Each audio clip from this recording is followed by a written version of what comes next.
세계 두 경제 강국, 미국과 중국. 이들이 벌이는 무역 전쟁은 단순한 경제 갈등일까요? 아니면 패권을 두고 벌이는 본격적인 충돌일까요? 왜 미국은 중국에 관세를 부과했을까요? 그리고 앞으로 이 싸움은 어떻게 전개될까요? 오늘은 미국과 중국의 무역 전쟁, 그 원인, 전개, 그리고 향후 전망까지 쉽고 빠르게 정리해드립니다. 미국과 중국의 무역 전쟁은 한국과도 관련이 많기 때문에 관심을 가지고 바라보셔야 할 필요가 있습니다. 무역 전쟁이란 무엇인가? 무역전쟁이란 서로에게 무역 장벽, 특히 관세를 부과하면서 경제적으로 충돌하는 것을 말합니다. 일반적인 자유무역과는 반대로 각 나라가 자국 산업을 보호하려고 외국 제품에 세금을 매기고 상대국도 보복하면서 갈등이 심화되는 거죠. 무역전쟁이 시작된 이유를 살펴보겠습니다. 무역전쟁의 배경, 왜 시작됐나? 무역전쟁의 본격적인 시작은 2018년 트럼프 대통령이 중국산 수입품에 대규모 관세를 부과하면서였습니다. 트럼프는 이렇게 주장했습니다. 미국은 매년 수천억 달러의 무역 적자를 보고 있다고 말했고 중국이 기술 절취, 불공정 무역, 국영기업 보조금 등으로 미국 산업을 망치고 있다고 했죠. 그래서 더는 그냥 둘 수 없다는 거죠. 예를 들면 이렇습니다. 2017년 기준 미국의 대중국 무역 적자는 약 3,750억 달러였습니다. 중국은 애초부터 세계의 공장 전략으로 싸게 빠르게 수출하는 것이었습니다.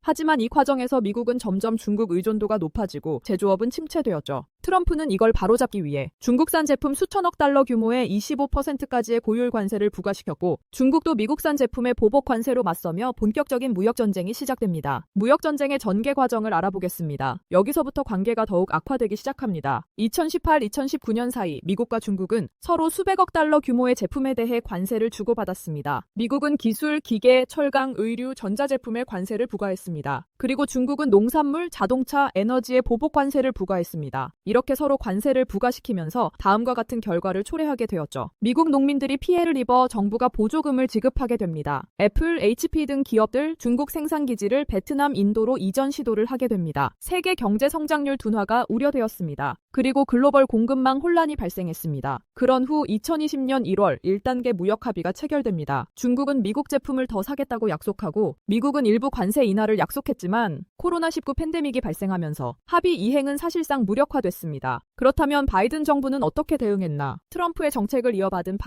바이든 대통령이 집권한 이후 일각에서는 무역 전쟁이 끝날 것이라고 예상했지만 놀랍게도 바이든 정부도 트럼프의 관세 정책을 유지했습니다. 왜일까요? 중국의 전략적 위협이 여전하다는 인식을 트럼프나 바이든이나 같은 기조를 유지한 것이죠. 반도체, 배터리, 히토류 등 첨단 기술 분야에서의 경쟁이 더욱 중요해졌기 때문입니다. 바이든 정부는 IRA, 칩스법 등을 통해 미국 내 제조업 복원에 집중하며 경제 안보를 중심에 두고 정책을 펼쳤었죠. 다시 집권한 트럼프 정부는 바이든 시절보다 더욱 강한 정책을 추진할 거란 예측입니다. 무역 전쟁이 남긴 영향은 무엇일까요? 아마도 세계 여러 나라가 큰 영향을 받았겠죠. 미중 무역 전쟁은 여러 방면에 세계 곳곳에 깊은 영향을 남겼습니다. 경제적으로 끼친 영향들이 특히 컸는데요. 소비자의 가격 상승으로 인플레이션 압박이 발생했고 공급망 다변화로 차이나 플러스 원 전략이 시행되었으며 미국의 대중국 수입 비중 감소가 발생했습니다. 국제 정치적 영향은 미국은 일본, 한국, 유럽 등과 동맹을 강화했습니다. 반면에 중국은 러시아, 중동, 아프리카 등과 경제 협력을 확대했습니다. 세계가 점점 양극화되는 흐름으로 가고 있는 것입니다. 기술 전쟁이 시작됩니다. 미국은 반도체, AI, 클라우드 등 첨단 분야에서 중국 기업의 수출 통제를 했습니다. 중국은 자체 기술 독립을 위한 중국 제조 2025를 가속화 중입니다. 미국과 중국이 아직도 합의점을 찾지 못하고 있습니다. 앞으로의 전망은 글쎄요, 쉽게 해결되지는 않을 전망입니다. 앞으로 이 무역 전쟁은 어떻게 흘러갈까요? 끝은 없는 것일까요? 단기적인 전망은 이렇습니다. 2024년 미국 대선에서 트럼프가 당선되었습니다. 트럼프는 앞으로 더 강한 관세 정책이 나올 수 있습니다. 만약 바이든이 연임했다 해도 대중 견제는 계속되었을 것입니다. 장기적인 전망. 단순한 관세 전쟁을 넘어 기술 패권 전쟁으로 전환될 것입니다. 미국은 첨단 기술, 중국은 인프라 및 자원 주도 전략으로 말입니다. 양국이 갈등을 조절하며 장기 경쟁 체제로 갈 가능성이 높은 상황입니다. 그러나 이 갈등이 계속된다면 세계 경제 성장률이 둔화되고 글로벌 공급망 불안해지며 제3국, 특히 한국, 대만, 동남아 등은 전략적 줄타기를 강요받을 수 있을 전망입니다. 특히 대한민국의 미래와 관련이 있기 때문에 그 어느 때보다 관심이 많이 갈 수밖에 없습니다. 대한민국은 정치적, 경제적으로 더욱 슬기롭게 대응해야 할 것입니다.